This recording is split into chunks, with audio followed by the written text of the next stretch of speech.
meus amigos, amigos do Grito Falante, amigos da literatura, amigos literários, como vocês estão?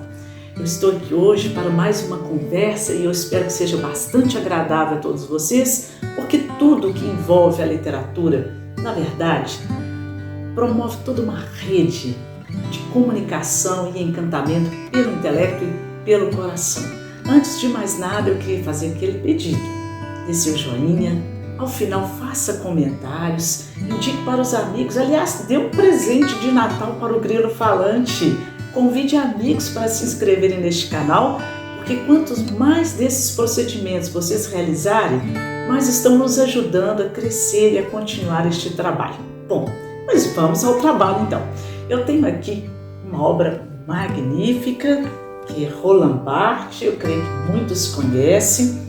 Olha só, um livrinho, né? Cá entre nós, quando a gente fala livrinho, usa do diminutivo. É da editora Cultrix, intitula-se Aula, que é o pronunciamento dele quando tomou posse, na verdade, né, da sua cadeira. Aula inaugural, vamos ver aqui. Aula inaugural da cadeira de Semiologia Literária no Colégio de França. Coisa maravilhosa. Eu tenho aqui só um trechinho que vem... Acho que ajudar vem contribuir bastante para a nossa compreensão do encontro de hoje. Em certo momento, diz assim o nosso querido semiólogo, escritor Roland Barthes: entendo por literatura não um corpo ou uma sequência de obras, nem mesmo um setor de comércio ou de ensino, mas o grafo complexo das pegadas de uma prática. A prática de escrever. Nela viso, portanto, essencialmente o texto, isto é, o tecido dos significantes que constitui a obra, porque o texto é o próprio aflorar da língua, e é porque é no interior da língua que a língua deve ser combatida. Combater as cristalizações, os lugares comuns, as previsibilidades. Opa! Estou aqui tropeçando na língua. E eu creio que é isso, ou na verdade, a função, o destino, a missão da literatura, daqueles que escrevem, que se dedicam à escrita literária, à escrita propriamente dita. E eu vou falar hoje de um texto de um autor muito especial, principalmente nesses dias que antecedem o Natal, o grande advento, né? Que é o nascimento de Jesus Cristo e trazendo novas propostas de paz, de harmonia entre os povos. Neste momento, algo bastante necessário. Bem, eu vou falar de Hans Christian Andersen, um escritor dinamarquês do século XIX, que é bastante conhecido como escritor, mas também foi cantor, foi ator. Ele fez várias performances no que tange à arte, ao uso da palavra. E ele é considerado um literato de literatura infanto-juvenil. Mas vamos ver até onde, com todo o mérito, com toda a sua performance que é fantástica nesta categoria, que forma leitores, que contribui para o enriquecimento imaginário, que contribui de toda forma para uma percepção mais ampla e profunda da realidade psíquica e materialmente humana, né? Por que não materialmente, né? Como nos relacionamos com o mundo, como nós nos tocamos o mundo e como o mundo nos toca também. Então ele tem essa contribuição. Mas antes de falar dele e do texto especialmente que eu trouxe hoje, neste momento natalino, eu gostaria de lembrar aos amigos sempre um pouco da historiografia. Quando falamos de literatura infanto-juvenil, seus primórdios estão lá na Idade Média, na França. Narrativas contadas o quê? Pelas comunidades que viviam naquelas aglomeradas ali em pequenos feudos propriamente ditos, e não tendo muita comunicação com o externo, com outras realidades, com outros povos, embora sabedores da existência deles, eles se reuniam muitas vezes depois de um dia de muita labuta e contavam histórias uns para os outros. Alguns sempre, né, se destacam porque tem o dom, né, tem o dom da palavra, tem o dom do imaginário.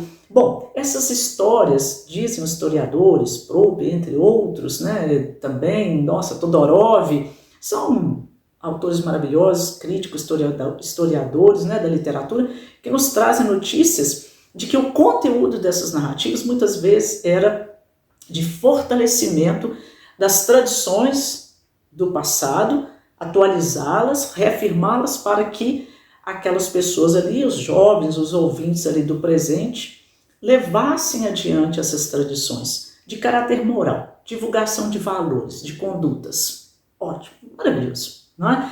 Isso ocorreu e até o século, agora vou dar um pulinho, vou até o século XVII também, na França, com Charles Perrault, a França de Luís XIV, e vamos falar de Charles Perrault, que era um homem abastado, ele era vamos pensar hoje, seria um advogado, um homem das leis, frequentador do métier ali, da nobreza, que tinha muitos servos, e ouvia desses servos as histórias essas do passado, que foram, né, passando tradição a tradição, de tempos a tempos, e ele gostou do que ouviu, né? Já tinha ali no cerne lá essa vontade de ouvir e de contar histórias, e como abastado e letrado, ele ouviu e transformou, adaptou essas histórias para a forma escrita, acrescentando naturalmente ali o seu gênio, né, de contador de excelentes histórias, como a Bela Adormecida, o Gato de Botas, o Patinho Feio, né, e ainda assim prevalecendo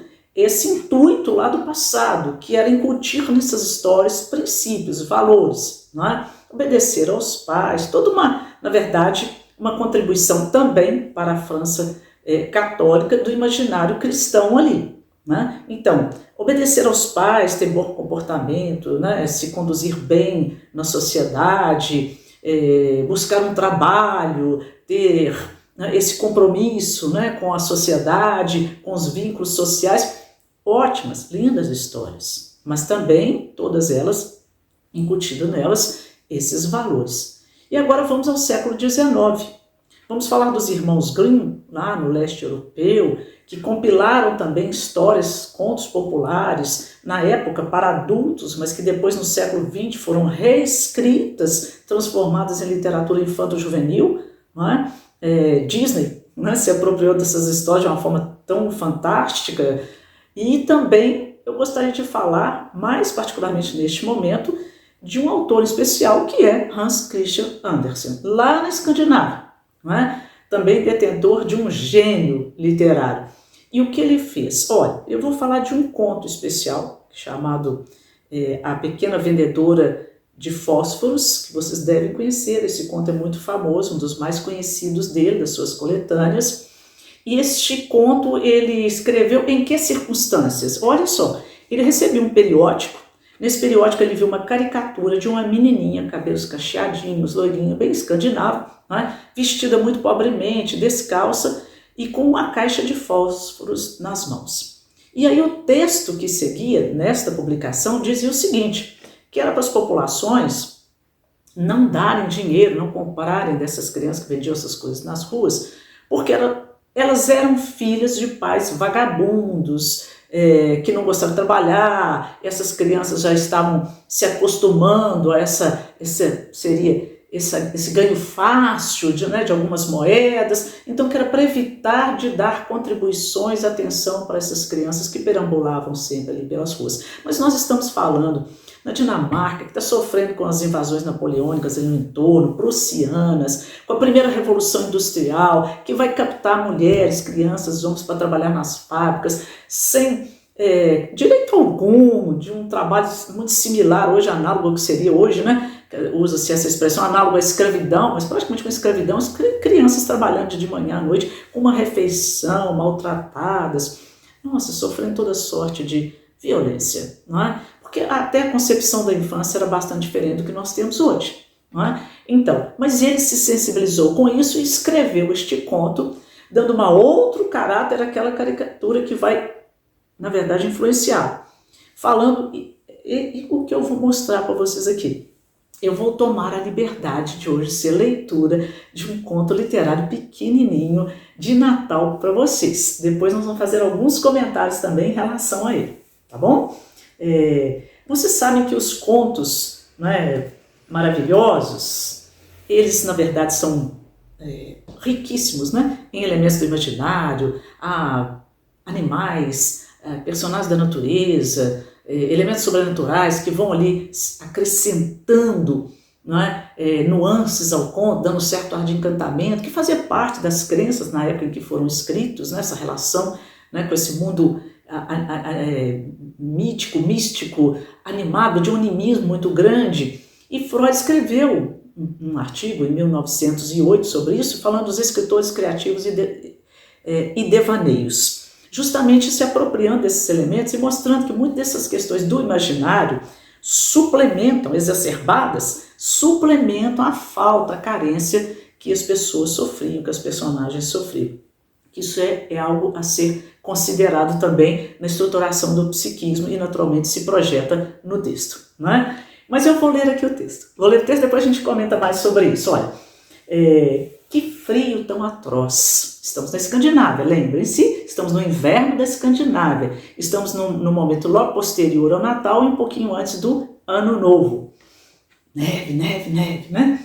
Olha, que frio tão atroz. Caía a neve e a noite vinha por cima, era dia de Natal. No meio do frio e da escuridão, uma pobre menina passou pela rua com a cabeça e os pés descobertos.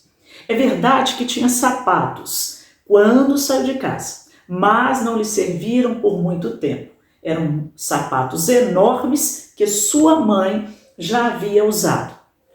Tão grandes que a menina os perdeu quando atravessou a rua correndo para que a carruagem que ia em direção opostas não lhe atropelasse. A menina caminhava, pois, com os pezinhos descalços, que estavam vermelhos e azuis, sintoma da hipotermia, cá entre nós, de frio. Levava no avental algumas dúzias de caixas de fósforos e tinha na mão uma delas como amostra. Era um péssimo dia. Nenhum comprador havia aparecido e, por consequência, a menina não havia ganhado nem um centavo. Tinha muita fome, muito frio, um aspecto miserável. Pobre menina! Os flocos de neve caíam sobre seus longos cabelos loiros que pendiam em lindos caracóis sobre o pescoço. Porém, não pensava nos seus cabelos. Via a agitação das luzes através da janela, sentia-se o cheiro por toda parte. Era dia de Natal e nesta festa pensava a infeliz menina. Continuando, sentou-se em uma praça e se acomodou num cantinho entre duas casas. O frio se apoderava dela e inchava seus membros, mas não se atrevia a aparecer em casa. Voltava com todos os fósforos e sem nenhuma moeda. Sua madrasta a maltrataria. E além disso, na sua casa também fazia muito frio. Viviam debaixo do telhado, a casa não tinha teto e o vento ali soprava com fúria. Mesmo com as aberturas maiores haviam sido cobertas com palha e trapos velhos. Suas mãozinhas estavam quase duras de frio. Ah, quanto prazer lhe causaria esquentar-se com fósforo. Se ela se atrevesse a tirar só um da caixa, riscaria na parede e aqueceria os dedos. Tirou um. Ixi, como iluminava e como esquentava. Tinha uma chama clara e quente como de uma velhinha, quando a rodeou com a sua mão. Que luz tão bonita! A menina acreditava que estava sentada em um chaminé de ferro, enfeitada com bolas e coberta por uma capa de latão reluzente. Luzia o fogo ali de uma forma tão linda, esquentava tão bem. Mas tudo acaba no mundo. A menina estendeu seus pezinhos para esquentá-los também, mas a chama se apagou. Não havia nada mais na sua mão além de um pedacinho de fósforo. Riscou outro, que acendeu e brilhou como o primeiro. E ali, onde a luz caiu, sobre a parede, fez-se transparente como uma gaze. A menina imaginou ver um salão, onde a mesa estava coberta por uma toalha branca resplandecente com finas porcelanas, e sobre a qual um peru assado e recheado de trufas exalava um cheiro delicioso. Oh, surpresa! Oh, felicidade! Logo teve a ilusão de que a ave saltava de seu prato para o chão, com o garfo e a faca cravados no peito, e rodava até chegar a seus pezinhos. Mas o segundo fósforo apagou-se e ela não viu diante de si mais nada do que a parede impenetrável e fria. Acendeu um novo fósforo, acreditou então que estava sentada perto de um magnífico nascimento. Era mais bonito e maior que todos os que havia visto até aqueles dias, vitrines dos ricos comerciantes. 1000 luzes ardiam nas arvorezinhas, os pastores e pastoras pareciam começar a sorrir para a menina. Esta, embelezada, levantou então as 2 mãos e o fósforo se apagou. Todas as luzes do nascimento se foram e ela compreendeu então que não eram nada além de estrelas. Uma delas passou traçando uma linha de fogo no céu. Isso quer dizer que alguém morreu, pensou a menina, porque sua vozinha, que era a única que havia sido tão boa com ela, mas que já não estava viva, havia lhe dito muitas vezes: quando cai uma estrela, é que uma alma sobe para o trono de Deus. A menina ainda riscou outro fósforo na parede e imaginou ver uma grande luz no meio da qual estava sua avó, em pé e com um aspecto sublime e radiante. Vovozinha, gritou a menina, leve-me com você. Quando o fósforo se apagar, eu sei bem que não lhe verei mais. Você desaparecerá como a chaminé de ferro, como o peru assado e como o formoso nascimento.